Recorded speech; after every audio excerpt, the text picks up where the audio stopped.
His cinematographer on The Red Shoes and Black Narcissus were two of his best. He eventually became a director. I think he started out as a camera operator, actually, before he became a cinematographer, and he's most famous for his work on, and also as a camera operator on their work. Before he was a cinematographer, Pressburg and Powell, their work with The Archers, a star-studded documentary about one of the greatest Oscar-winning cinematographers to capture the beauty of such stars as Marilyn Monroe, Audrey Hepburn, Sophia Loren, in such memorable classics as The African Queen, The Red Shoes, Barefoot Contessa.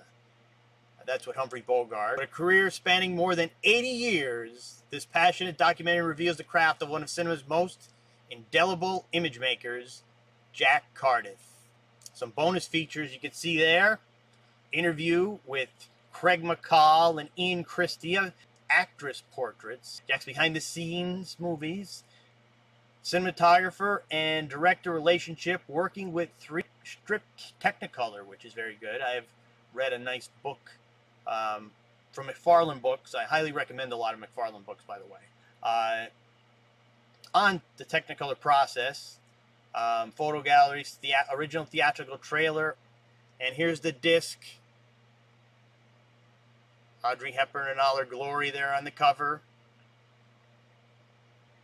So there you have it, the life and the work of Jack Cardiff, cameraman.